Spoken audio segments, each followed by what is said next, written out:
Welcome, Unsigned Revolution Radio, live here with Gladhander in the house. Introduce you guys, say what's up and whatnot. How's it going? It's going good. How's it going? It's good. We got Mitch, guitarist, singer over there. Hey. Yeah, this is Casey. I play drums. And I'm David, and I'm bass. So, how you guys been doing? I just saw you a little while ago at the Black Forest. How do you guys think that show went? The show went great. We played with a really good group of bands. A lot of heavy hitters here locally. It was a really good show for us. Was really stoked with the people that showed up and the response that we got, and I think it was a hit. Yeah, I'm gonna say I just had a blast. Like, have fun playing music and had a good time. I've seen you guys live quite a bit, and it was one of the best shows I've seen you guys play, and you guys are playing the new music, you got going and everything. Do you want to give a little background before we get into this about how you guys got started? 2005, Gladhander was born. You went through a bunch of members and all that. We did, and so I'm gonna have to give it back to it was a journey. Pre-Dave times. Yeah, we started in 2005. We started as a 4-piece, and there was an apparent coup that was that was being had. So I basically made a couple promises to Casey here, and actually have completed those promises. So we went through a fire, and they saved all our equipment.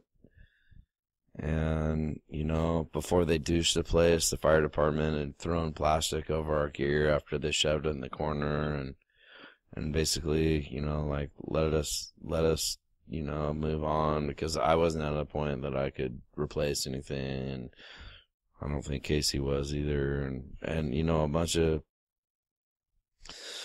things kind of went down, and so, like I said, I made Casey some promises, and we grabbed another bassist at that time, and we've actually been through like 4 bassists, I think, and we're to our final bassist is, as the bassist likes to claim.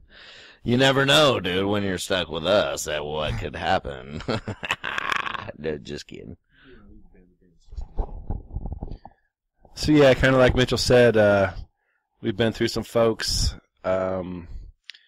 We started off in 95 just randomly. I played drums for a lot of years and quit for a little bit via family and kids and whatnot, but visited some of my high school friends and decided to pick up the sticks again, and in a short time met Mitchell, and things have just really soared from that point on. We've gone through a couple people, but we feel pretty solid at where we're at, and the music that we're coming up with kind of feels to me like some of the stuff we should have recorded in the beginning, but that's kind of how it works out. So if anyone has heard our current released disc, awesome, but don't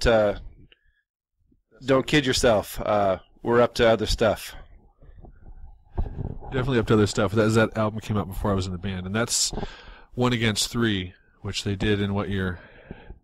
2005?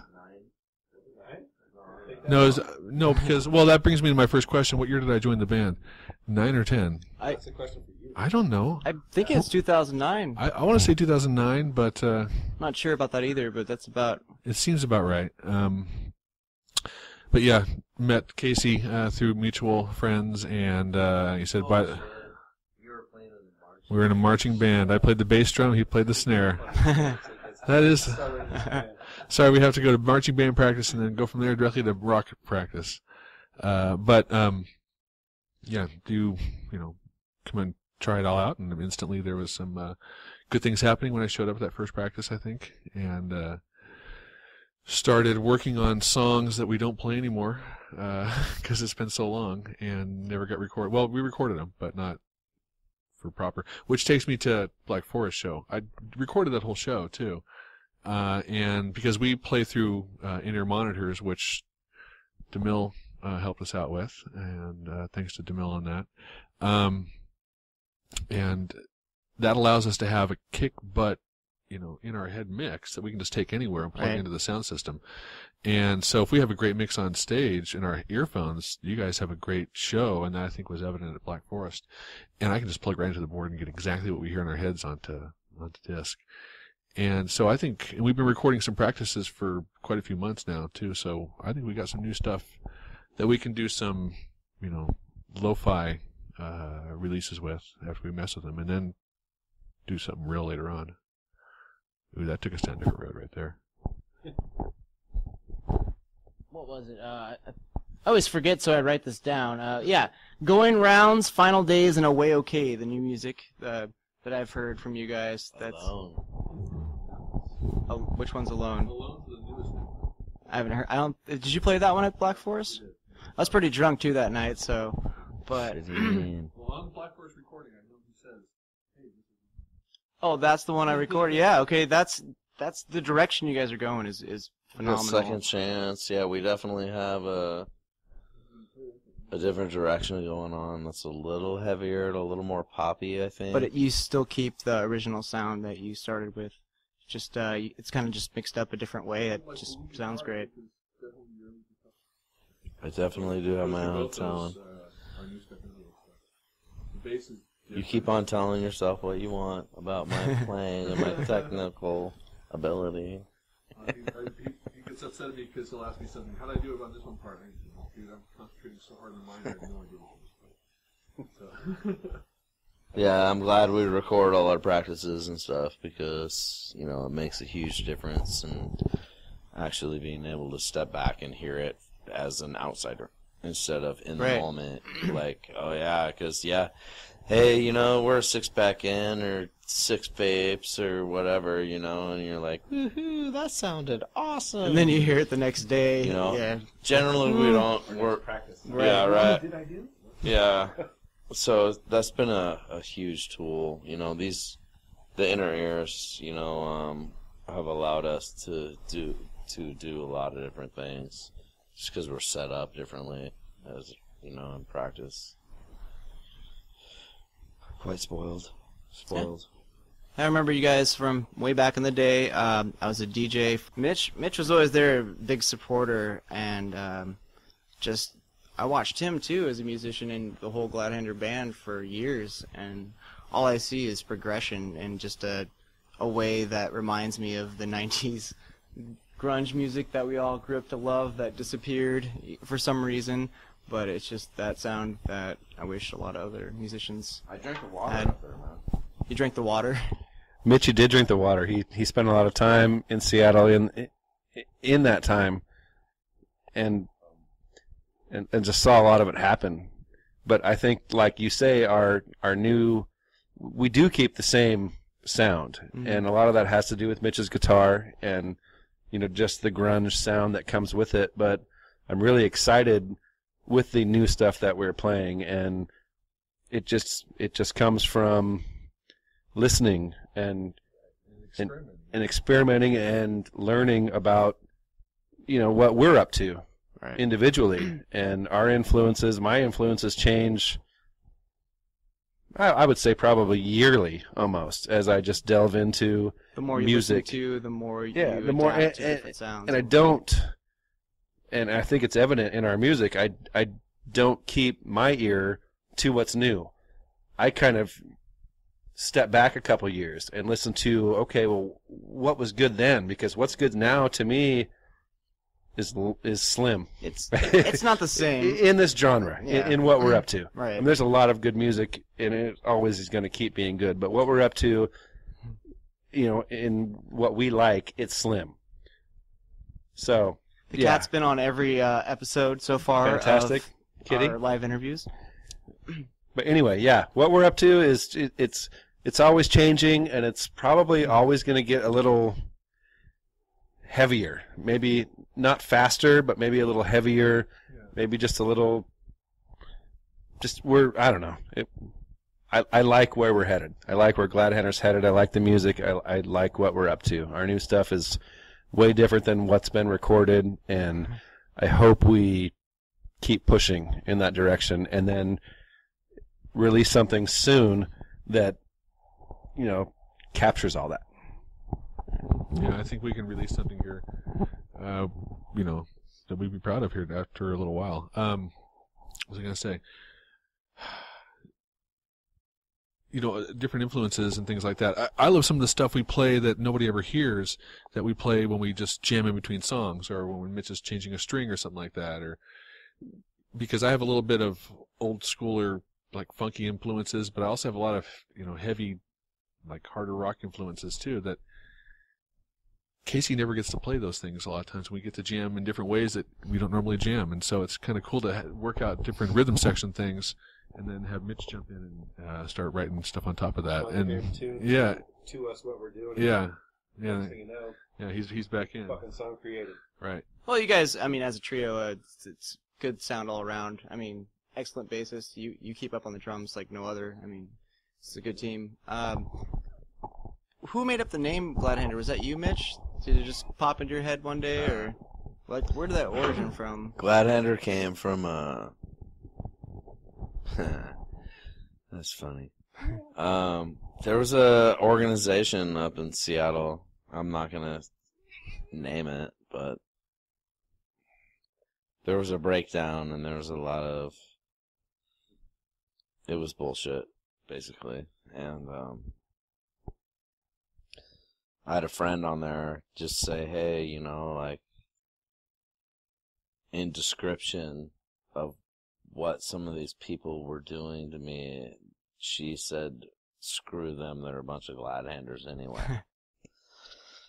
And I said, never heard that term before, so I was like, Gladhander, and, you know, I was like, oh yeah, I'm going to name my band Gladhander. And I actually looked this up the other day, and it was someone who is overly nice to the point where they're irritating. Smarmy. Yeah, smarmy is, yeah. Yeah. But I just thought that was the greatest band name. 'Cause it's just like, we all know that person, too. Right. Right there in your face, but, you know. Right. You might have your fingers Right. crossed behind your back. Mhm. You never know. Yeah. Kissing babies. So when did you come in contact with DeMille Productions? I've record known label? Mike for years. He's my best friend, you know, in life, and he's like a brother. You're like the Step Brothers. You know, it's kind of funny because, you know, like originally I wasn't gonna. He had given me an offer, but we were in a place with Gladhander, and that was as the 4-piece. And getting into a new bassist, I wasn't ready to, you know, even consider that signing thing, and so I threw him someone else, and you know, he signed another band, and then the bassist at that time, he described it as me letting an ice cream cone melt on the counter, and he was like, I want some of that ice cream. And so we signed and did the video, did the Thule video. Thule video, yeah, which got and, so you know, much. You know, DeMille, he's a stunt car driver. He is a filmmaker. You know, he does a lot of other things on the side, and he did that video for us at no cost us. He did that video for his reel. And it was a huge deal to this band, you know, like, I mean, we went to Comic-Con, that's where we released it, was in San Diego. And we're at Comic-Con all week with, you know, selling Star Wars shit, and then that video was streaming all weekend long, and there was interest in that. We have a graphic novel. Like, we actually have a little comic book that goes with the video. That's way cool. But it has no words, it's just a graphic novel. Comic book clips with the sound. Something. Right, so we were giving those away, and, you know, DeMille's been instrumental in backing us up and, you know, giving us the tools we need to get to the next step, for sure. Of course. You know, because, like, the, you know, inner ears and certain things like that, like, you don't really know what you have until you have them. Like, you know, I don't know, you step away from a monitor and you can lose all sound. anything that matters, you know, on stage. And it doesn't matter where you are on stage, you hear everything. I hear every cymbal that he plays. I hear every little note. Yeah, our experience with DeMille Productions, I think, was, I mean, blessed. I mean, to not sound to whatever. I mean, yeah, we have great things going. He put his ear to our music and he liked it and he decided to put it out there. We all took a little chances. DeMille Productions taking the most of them, and we released a really cool video that was, you know, well produced, if nothing else. Whatever you think of it, it's very well produced. Shit, we won awards, bro. It's won awards awards everywhere. Las Vegas, the Oregon Music Festivals, And you know what? so many. So yeah, I say that too. Like, we have that. You know, if anyone wants to look at the awards or see what they look like, they're on Gladhander Music at Gladhander Music on Twitter. The video's right there too. I did a little tweet because I knew we were going to talk about this today. I thought I'd pop that up there. Yeah. Anyway, Mike did great stuff for us, and he's he keeps we keep our foot in his door, and he keeps just helping us out, and it's great. And like Mitch said, the in-ear monitors, the stuff that we get the privilege to play our live shows with can, I mean, just make the difference. If you've ever played in a band and you haven't been able to hear when you're trying to perform live, it is just a bitch. It's terrible. Yeah, it's the worst feeling ever. It's hard. Knowing that you spent so much time preparing for the show, everything is in order, but then you can't hear what you're doing. And he's singing away, I can't hear nothing. and then the whole time you're thinking all these fans are thinking that we're sucking right now when we should be rocking just because of this floss. We're privileged to have met Mr. DeMille and just been afforded all the stuff that he's given to us, and you know, hopefully one day it all comes full circle, and that's just how it works. You know, good people do good things for good people, and I think that's a lot of what we're around here in this town, with a lot of the musicians that we played with, like the last show that we played. I mean, the best compliment I could ever get is another musician telling me that we did a good job. I mean, that's it. New fans, okay, great. I mean, everything's great, but you know, when you get another musician who is tried and true in this town, and it's a small town. Too. I mean, it's a small town, so it's not hard to see that and to feel it, and it's really great when that happens, and that happens for us. So for me, we're a success. Great success. Oh, well, I was gonna ask on the new songs. You guys are making an EP or a new album? I mean, name of the new album, when it's gonna be done? Or are you just farting around with the new tracks for now? Really just farting around with the new tracks. I think we have a lot of stuff we got to sort through, and I'm probably going to put together like a contenders disc, you know, for these guys to listen to. There'll be an EP. Yeah. And I already have the album work done. Just Yeah. the extra work you got to. It's gonna be called Okay. Is it from? Okay. Is it from our? But, you know, you would never know it from the picture. Is it from our photo shoot at U of O? No, it's the one that I did for Chris. Okay. Oh, yeah, okay, yeah. Yeah, so we'll put together an EP. We got a friend who has cancer, you know. We got a friend right now who has cancer. He's probably been one of our biggest fans, and you know, he hasn't been able to come to very many shows, so man. we've been doing a little couch tour for him, and like going playing for him, and You so played in his living room? came up with this. It's he awesome. came up with this idea that he was really high one day, and he was like looking at the computer screen, and he typed OK, and then he looked at it sideways, and he was like, "That's a stickman with a big head." So I did the art, and I took OK, and I turned it sideways, and I put his face in it, and it's okay. And that's actually It's Okay. The new song is written for Chris, and so That's a beautiful thing, really, to show that much appreciation for a fan. well, you know, he's a good guy. I understand that, yeah. Constantly, biggest fan, always there. Him and his brother, Mike and Chris, Clark. Love you, bro.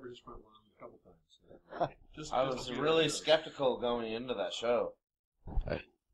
the way it was described to me was a celebration of life, kind of. Right. And he was like, "Fuck you, I'm gonna outlive you."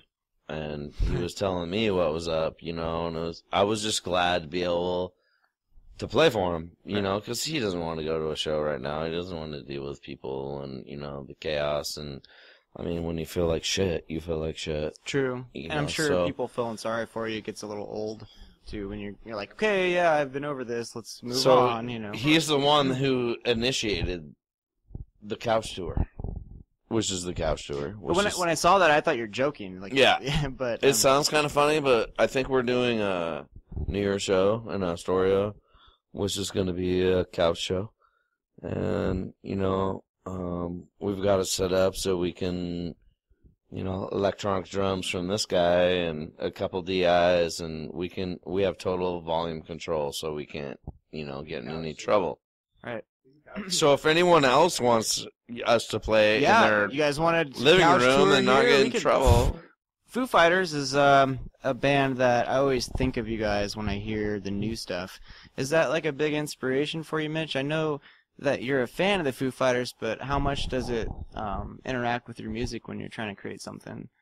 I like, Dave Grohl's writing style and everything, but in reality, I'm just kind of done what I do, and I made a mention that I drank the water. I was born in Seattle, in 1970. I'm kind of, that guy who slipped away because my dad got laid off Boeing, so I went to Veneta and was raised by a St. Bernard pretty much, Like, I had a St. Bernard was my best friend till I was at least 6, and it's just kind of, I don't know. It's, I have my influences, and everything's always been really simple. I like Creedence a lot, and I've always tried to just keep everything simple. Foo Fighters, I love the Foo Fighters. Yeah, they're great, and I love what they've done with their Sonic Highways. But, in reality, I don't think, like prior Nirvana and Alice and Soundgarden, Pearl Jam, all that 90s grunge music we love. They've been a little bit more, influential on the grunge aspect, but at the same time, I feel like I'm right there, like I'm more grunge than Eddie Vedder because he's San Diego, Like I'm Seattle, Washington, I'm the missing link. I'm the guy with the brown hands. It's just been one of those. You guys things. played at a show in Seattle ever? We have played. Where you played at? I've played in Seattle several times. I've played, the Central. I've played, but as this band, Washington, we've played Louis G's Fife, which was, Louis he was a good guy. Ever heard of the Crocodile? I've definitely heard of the Crocodile in Belltown. We haven't played it, That's probably one of my favorite venues in Seattle. I've played the Off Ramp. I've played, which is El Corazon now.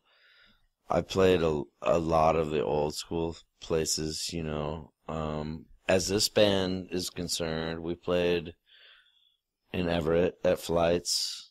We played the Fife at Milton show at Louis G's. Louis G's is probably shit, dude. That place is one of the best venues that I've played in Washington, period. And Louis G's? Up there. Yeah. Okay. I played up there quite a bit, in my days, and I don't know, exactly what's up with the clubs. I haven't been up there, like I left Seattle in 2004 and came back home with my last band. Yeah.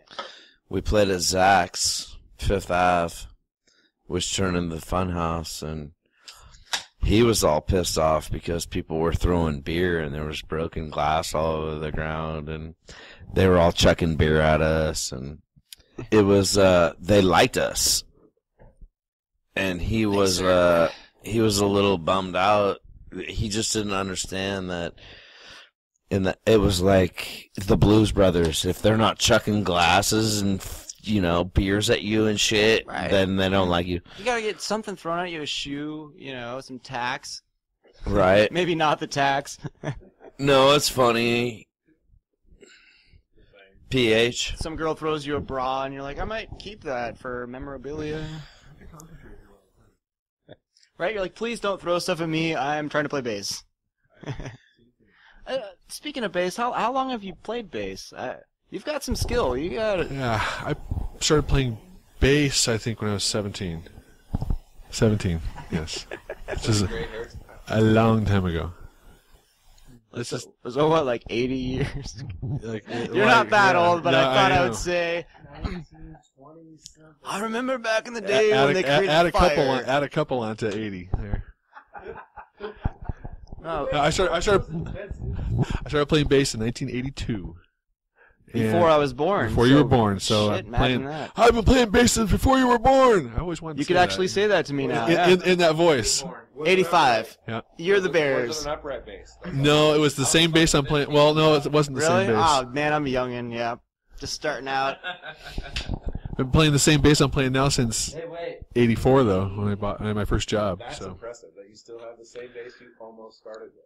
That's yeah. fucking pretty Well, I went into this shop and I drooled over it for like a year and a half, and then well, it was the best. It was the only bass they had. Fenders, they had Rickenbackers, they had everything you'd ever want at that time period.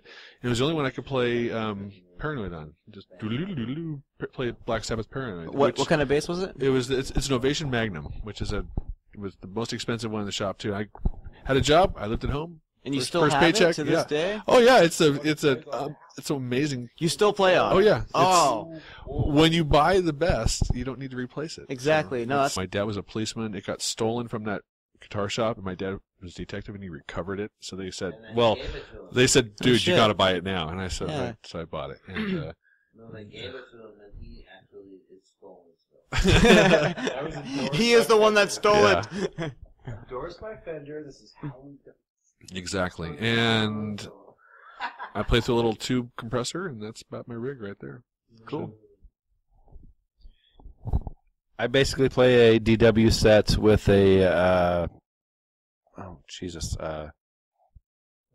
Orange County percussion snare and Zildjian cymbals, and that's just kind of how I stick to it. I've changed up a little bit in the cymbals stuff recently, but Zildjian's what I do. Wait, hold on, whoa. Yeah. What do you mean, Neil? He's trying to pass it off too quick. And there's the We're not Roland done kit. here. It's a old school Roland TD7, and I think Nice. they're like on to like 14 by now. But it's Yeah, no, it's good. it's an old school TD7, and I like to play that. And that's just what I do. How long have you been doing this? Oh gosh, I've been. Dude, this is his first fucking band. I started playing. Yeah, Seriously. I started playing guitar when I was just a youngster, and then realized that didn't Not work. good. So when when Motley Crue "Shout at the Devil" came out, I can't remember exactly what year that was. 1982. I started rocking out with like Quaker Oats oatmeal cans and Folgers like Oh, anything. Pound- As a drummer, anything Yeah. you can make sound and good. pencils, and I just started trying to keep a beat as my brother played bass or guitar, whatever he could get his hands on, and he's still in a band to this day in Seattle. Blackbone Exorcism, check them out. Good stuff. No, it's Blackbone Exorcism. That is what it is. And Thanks it's- for clarifying. No, I was thinking on your level, probably. Yeah. Check it out. You But never know anyway, these days. he started me out on Quaker Oats and Folgers coffee cans, and that was a long time ago. I quit for a little bit. For I don't know. I had kids, a wife, whatever. Did some stuff. Then I met Mitchell and a little bit of the former Gladhander. Yeah. Now I've got You're like bigger coffee upgraded cans. to these ones. It's And no longer.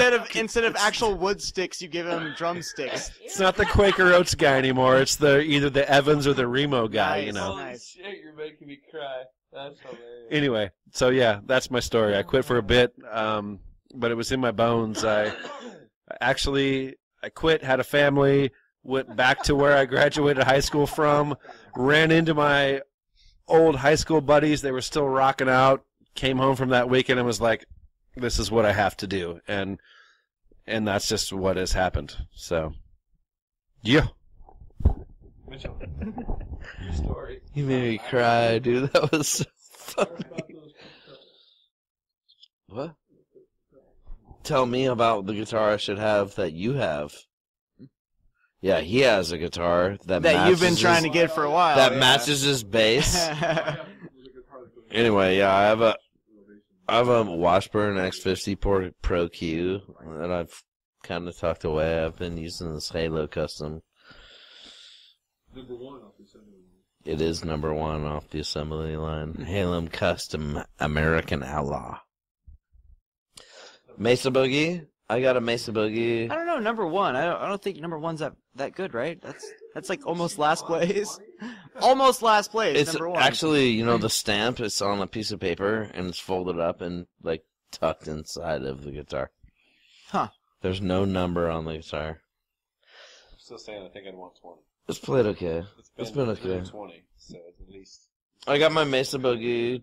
You know, it's a Roadster 4-channel combo, 212. Precious most Yeah. guitarist with a cabinet that walks on stage is like, really? Yeah, I'm sick and tired. I'm sick and tired of lugging a bunch of shit around. So, you know, I've had a dual rectifier and I've had double stacks and all this shit, but guess what? I've determined my balls are my guitar. And, Yeah, wouldn't that you know, hurt they after a while? they mic one speaker. So it doesn't matter how many speakers you have, you know, as long as that one speaker sounds good. So, you know, I've just been going with less is more, and This is more, I mean, I it's have good played 'cause with my pod, you know, in like and in out. practice. I mean, you don't have to spend an hour. In practice, I play with my pod only. I don't play with my Mesa. Are we still talking about the same thing here? Mesa pod? Your Mesa pod. Big pod. I don't rely on a whole rack mount of gear to, you know, like guide me through my show. Like Right. there's appropriate times to break things out, and it's not all the time. Well, if you Like do it there all the needs to be time, raw sound. There needs to be raw tube sound without. you don't want to just like, oh, I played one string and have all these effects make it sound cool. You're not a musician. You're just using what they have to provide. Well, it's you, kind of you know? one of those things. But it you does know? sound good, so And there's people who have rack mount galore, and that's what they do, and whatever, dude. But I do what I do. I like to keep it as raw as possible. Right. You know, like there's a couple songs that I need a flanger for, so I got a flanger. You know, like there's a couple songs I need a delay for, but generally I play through my Mesa as a raw sound. I don't, you know, like a lot of the things that people want to do with effects, you can do with your hand. Huh.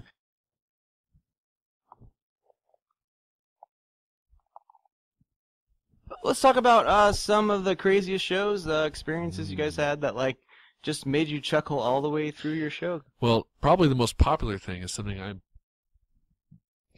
Almost blocked out. Yeah, I was either blacked out or not looking. One of the two went. But I, you know, the more they describe it, the more I remember it. Why don't you tell us about it, Casey? Mitchell wasn't in Albany. We were playing a show, just kind of a crazy little show in Albany. There wasn't a whole lot of people there, so those shows aren't really that exciting. But there was these two guys, these two friends, obviously, had never heard of us. They just showed up at their local establishment to maybe drink a little bit for the evening. Well, when we started playing, they decided to dance, and they were moshing, and which is always, you know, encouraged and a little bit fun. Well, one of the guys took it a little bit further than the other and proceeded to kick his friend right in the nuts It's and not. dropped him You're on not- the stage. I mean, like sideways from the like falling on the stage. Just dropped him. Just dropped him for no apparent reason. You're not grunge unless someone kicks someone in the balls at your show, right? And I laughed so fucking hard. It was really hard to finish everything, the set, and the two guys, you know, they proceeded to mosh for the rest of the show, so it wasn't like a big deal. I don't know if that's what you do there, but yeah, that was awesome. He's like, why are you handing Yay! Midge, tell us a funny story about a show, man. Shit, fun. About the guy stage diving at the monster truck. I don't know. We did play a monster truck show. Here you go, David. Yeah, let's. Monster truck show. Harrisburg. Last 2 summers ago. Yeah. Yeah. Playing a big old monster truck show. Cool. And our show was nice. We had a good time, but you know, we rocked. Nice PA and all that kind of stuff. But really, there was a monster truck, you know, activity. And I was kind of scared that one of them was going to just fly into that ditch and then go up onto our stage area, you know, because they were right there, right next to the stage. There's an enormous ditch, but they're kind of trying to go down, and they go down for a while until they jump out. They get kind of close to the stage. Exactly. Yeah, it was great. Anyway, yeah, monster truck show, fantastic. We played kind of a late set. There wasn't a whole lot of people out, but one of the monster truck drivers decided to run out of his trailer and completely mosh our set and jump on stage and kind of bump into Mitch and everything. And it was just, I don't know.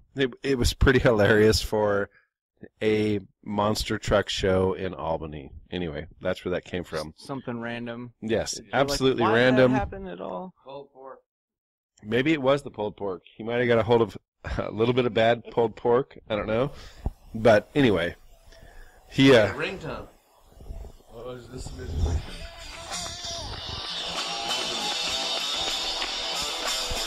is it? It's a track that's recording, just recorded on his iPhone. Playing a lead. that proves he's a member, I think. What song? I'm trying to remember how to play a lead on what song is it? He has a Gladhander ringtone, so shit. If you don't have a Gladhander ringtone, you got ringtone request. It's just standard procedure, you know, where I come from, that you do your grassroots, you get the posters out, you do one show every couple of months, you get all of your people there, and then you lay low, and you get them back out. You don't play every, Right. you know, like the Accused. You don't want to up in overdrown Seattle, your they music. played every week there for a long time. Always leave them wanting more. To, Yeah. You know, play a 40-minute set. Don't play an hour. Don't, you know. And Do you guys remember the Support Your Scene festival we had, and you guys were playing that? Totally. I kind of was mad because I was like fucking jumping around and trying to match your lyrics. I don't know the lyrics completely, but I like Oh, it fill was in a the rough words here and show. there. But you know, I get into it and I look we around had and no monitors. but still, I mean, like nobody was like fucking jumping around and having fun and. Man, that was like the worst show I've ever seen you guys, but not from your performance, but from the fans itself. Like you guys did a solid job, and I was just like, what the hell was going on? I mean, everybody, I wanted to slap them in the face, be like, kick him in the shin, be like, start dancing, you bitch, you know? It's sort of a fickle scene in this town. I mean, if even the better shows that we play at the Forest or Right. at the Black Forest are, if the people didn't show up to see you, they're going to go out and smoke cigarettes while you're playing, and they're waiting for the other band. But the thing is, and I think is what we did in our last show, is if you sound good enough, you draw those folks back in Right. from their smoking cigarettes, and they're going to catch, you know, at least 3 or 4 of your songs, and that's how you gain new fans. And that's kind of what we're in it for. When we play those other shows that doesn't happen, it's really easy to take that negative approach and be like, oh, that show sucked. Right. But did it, you know? It did not, Were you no. playing with other bands? Did they hear you? Did you perform well? Did you, you know, you have to kind of equate it to what you're after. Well, it's just the thing was the feedback I got from the fans. Like I mingle with the fans and it's like, hey, how'd you like that? And all of them were like, oh, it was amazing. And it's just my point. I wanted to shake them. It's like, then why aren't you? Yeah, why the moving? fuck aren't you in there? At You know, least why are tap you your out foot smoking or cigarettes? something. You know, I'm sure even elderly people or the younger people, doesn't matter the age group. You're not set in one. I mean, we direction, haven't you know? started our retirement home tour, but that might be Soon. after the couch tour. I don't Coming know. soon. You know, it really could be. I have a lot of respect for you guys. Well, we definitely appreciate that, and we try hard. You know, if you don't like the music, you don't like the show, whatever, it's obvious that we practice, and we're just not out there fucking off. So, you know, hopefully you like Gladhander. Hopefully you like everything that we do, and we're not stopping. So we're not finished evolving. We're not anywhere near the top. Being done, yeah. Yeah, yes. or being done. A ways you know, to go, but it's been a long road, but you're still trying to make it the best. As music evolves, we evolve. Our ears evolve. Yeah. You know, I have one prerequisite when I think about joining a band is I just really have a hardcore need to rock, and this band fulfills that need. And some bands I've been in definitely don't. They boys don't know how to rock. These guys know how to rock, and I just want people when they come to shows to know that we're really rocking and not putting on an act. We're having fun. You're not doing it just because we're supposed to like No. our fans. We're trying I to could make stay money. home and You know. guys are just like, hey, let's get together Yeah. and pick up our instruments and rock out, and then whatever else doesn't matter. Want to Yeah. fucking stop by on a Wednesday or a Thursday? Right. That's when we practice. Cool, if not, no worries. Shit. Yeah. rocking You might out. get your mind blown. You never fucking know. So If you guys want, that's my priority. is I can rocking. come by the studio sometimes and do some backdrop on some new recordings, some behind the footage if you want. I think that's always fucking an option. It's at my house. so Give I think people a sneak feel preview comfortable to of say what's yeah. coming. Okay. if we're set up, you know, electrically. For sure. absolutely. www.gladhander.com, right? Reverb Yep, we Nation, do have Facebook. that. We have a Reverb Nation. We have, you know, we're going to talk about that Thule video and some of the awards. So if you want to see those awards, they're on Twitter, which is at Gladhander Music. And the Thule video's up there, too, as well. Other than that. It's rocked. This is Gladhander live on Unsigned Revolution Radio. We got Mitchell Chamberlain, guitar and vocals. All that is grunge. Gladhander. The drums. Casey White on the drums. You're a really good drummer, though. Much respect to you as well. Mr. Basics McGee. How do you say your last name? Galfy? David Galfy, bass. He's a AKA Gray Gandalf. great Gandalf. Nice. He just made, yeah, I figured. It was kind of like a slow roll. I'm right now with that up. Right now. Gandalf the Grey. You've heard it, folks. Gladhander live.